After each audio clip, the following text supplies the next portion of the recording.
Morning guys, welcome to the latest video on Dazzle Koi channel. Today's video is going to be the first in what I hope to be a series of videos on Bakki showers. So today I'm going to talk about all things technical, how and why they came into being, why they were developed and the principles that they were based on. I'm going to talk about a bit about the chemistry and a bit about, just all about how they work, the things you need to kind of have, three sort of key things that need to be there for them to work on the shower principles, the whole technical information, everything I know about Bakki showers, I'm going to talk about today. And then subsequent videos in the series, I plan to using all that knowledge that we have available, all that information, I want to make my own Bakki shower based on all those facts. I'm going to do a DIY shower, and with the goal being to make it as close as possible to the real thing, but costing a fraction of the price. I mean, I can't afford a genuine Bakki shower anymore. So yeah, and I hope that will be over a few videos, and I'd like it to be kind of an interactive process really. I'd like people to come along with me on the journey, and we'll design it and we'll thrash it all out and then build it over the winter. All DIY stuff, all stuff that's readily available, as cheap as we possibly can, get feedback and comments. And then by the spring I'd like to have a working shower. I'd like to install it on the pond here in the spring, and then we'll fire it up and we'll monitor how it performs, what benefits, if any, we see from it, any kind of changes, improvements we think we can make to that. Yeah, so that's the plan. So as I said, today's video, first in the series, all the technical stuff, all the science, the chemistry, all the facts.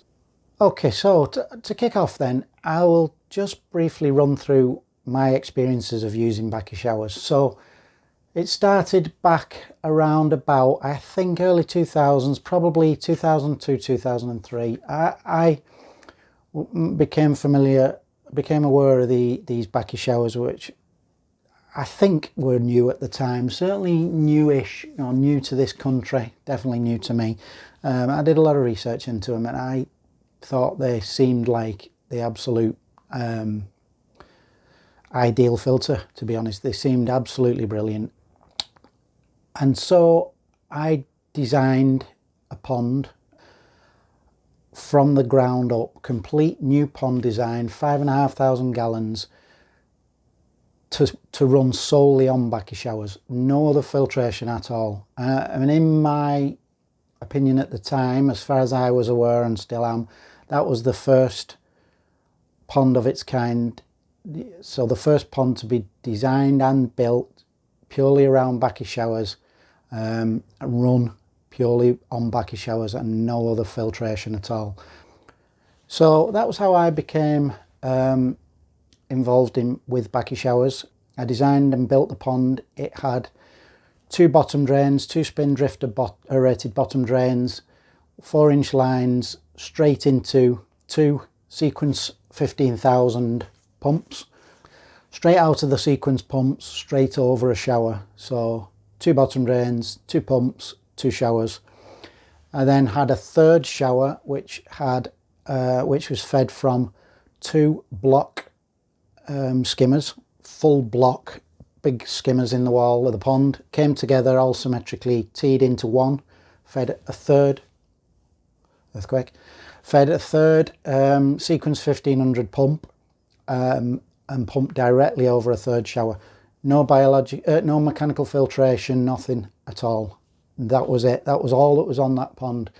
5,500 gallons, a lot of big fish in there, and the results from that were nothing short of spectacular. The water is invigorated, the fish, the appetites go through the roof, the growth is unbelievable, they're active, they're healthy, never treated that pond for any parasites or any issues, never had any water parameter problems. Mechanically, fines, if you shone a bright light through it at night, you could pick up the odd fine particles in there, but nothing you could see in the day. Clear water, none of the greeny yellowy tinge to it, perfectly clear, and to the eye under normal conditions, mechanically spotless as well. Absolutely brilliant. And that was my experience of showers, my first experience of them. Okay, so that's kind of qualified where my opinions on showers have come from, how they came about. I'll take a step back now and talk about how the shower itself came to be.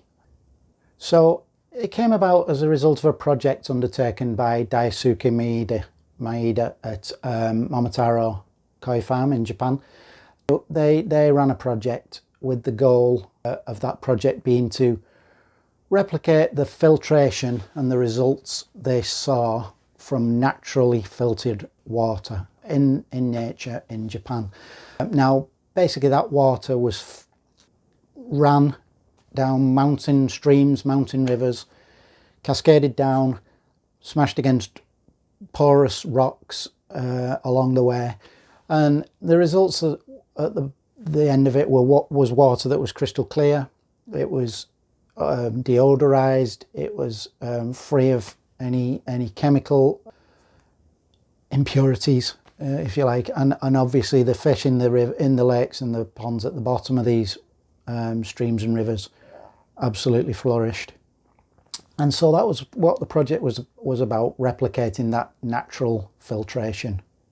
And the three things that kind of came from that it was deemed were necessary to achieve that was firstly volume, massive volumes of water, and essentially in the wild it isn't particularly volume, but it is a long river with a lot of rocks, a lot of distance travelled, a lot of water smashing against rocks.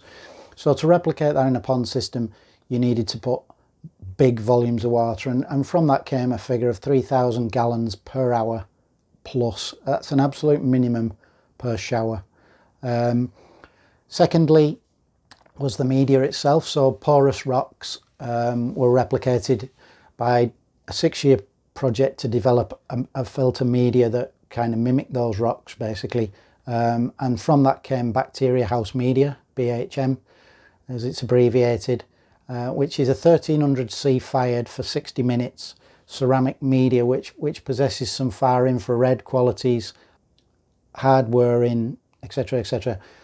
So that was the media that was developed to run in these showers. And thirdly, in order to kind of replicate the impacts of the water molecules against these rocks in the wild, the shower itself was developed to be a minimum of 3, but preferably 4 tiers. And those tiers, each of those trays, has a certain dimension and critically a distance between the trays, so the water can accelerate between trays and smash against the media in the subsequent tray underneath. So they were the kind of three things: the design of the shower itself, the volume of water, and the media. And they were the 3 key things that you need really to see the full benefits, the full shower principle in operation in a koi pond environment. And so what they found during that process was that bacteria was able to colonize the rocks in the streams. So nitrosomonas bacteria, which consumes ammonia and excretes nitrite. Then nitrobacter bacteria, which consumes that nitrite and excretes nitrate. And thirdly, they also found an anaerobic situation in there where there was essentially water getting into places to media that had no oxygen present, and in that anaerobic environment a third type of bacteria was growing. This facultative anaerobic bacteria, which is very difficult to kind of create the environment that they thrive in, but it was found to be growing in these rocks. And this particular bacteria actually uses nitrate. It actually consumes nitrate. So because of the lack of oxygen in the environment that it's living in, it takes oxygen from the nitrate itself. So yeah, massively difficult to colonize anaerobic bacteria. It doesn't colonize on plastic medias. It is very difficult, but it was found that these porous rocks did provide that environment for these bacteria to grow. And so another benefit of the shower, a genuine proper Bakki shower set up correctly, operating correctly, is that it will actually deal with nitrate as well. And then another school of thought is that because the water is constantly smashing against these rocks or filter media, you get a very good, almost like a degassing effect. And this degassing effect actually does take out some ammonia as well. So another benefit of the shower is that because ammonia is degassed, you know, it's gassed off rather than consumed by bacteria, all the ammonia that's gassed off doesn't result in any nitrate, so you have less nitrate, and obviously subsequently less nitrate means less nitrate. So you've kind of two schools of thought really as to how the nitrate is dealt with by a shower. Could be one, could be the other, or it could be both, but I don't think, well, I certainly don't know. I'm not sure it's actually proven yet anyway, either way, but the fact is that set up correctly and running correctly, a shower will handle nitrate, which is a massive boost and a massive bonus, because obviously, you know, as you'll know, nitrate in a pond, in a koi pond system, is effectively fertilizer for algae, weed, etc.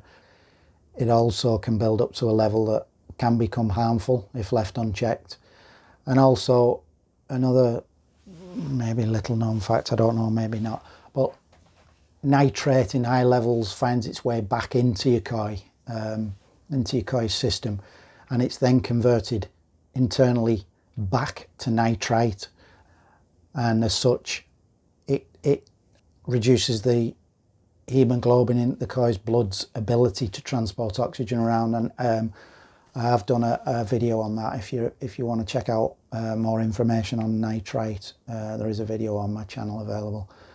But yeah, another a big bonus really, to getting nitrate out of your koi pond as quickly and as efficiently as you can.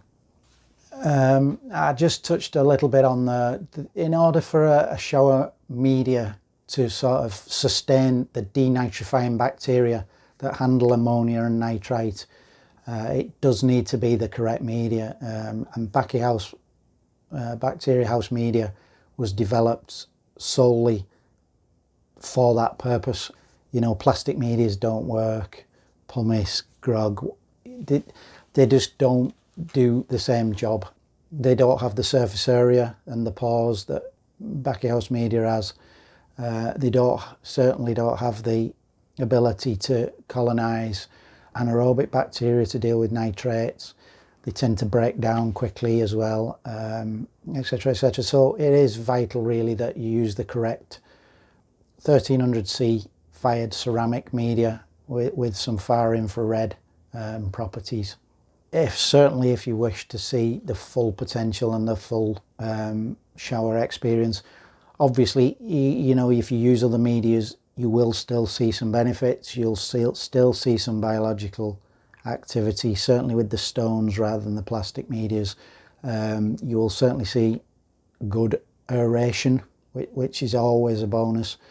So, you know, I'm not saying that without bacteria house media it won't work. It will, but it won't work to its full potential. And what is effectively happening with those ceramic medias is they're heated up, as I said, to 1300C, held there for about 60 minutes, and during that time that time at that temperature causes the media to break its internal bonds, thus creating this massively porous structure inside, and providing lots of habitat for bacteria to colonize. And it really does have a vast surface area. inside, you know, compared to other medias. The surface area inside is huge. And then what you also see is this far infrared properties, which kind of break down the bonds of the water molecules and have a kind of a deodorizing effect almost on the water. So koi urine, for example, which is constantly being excreted and at quite big volumes as well, is constantly broken down. The water's deodorized, gassed off, so you don't get the buildup of these pollutants, and this all contributes to the kind of this massive boost in appetite that you'll see in your koi, because suddenly they're not swimming around in their own urine anymore. They're swimming around in this clean, fresh, invigorated water, so their appetites and their well-being all goes through the roof. So that, I believe that's it for this first video.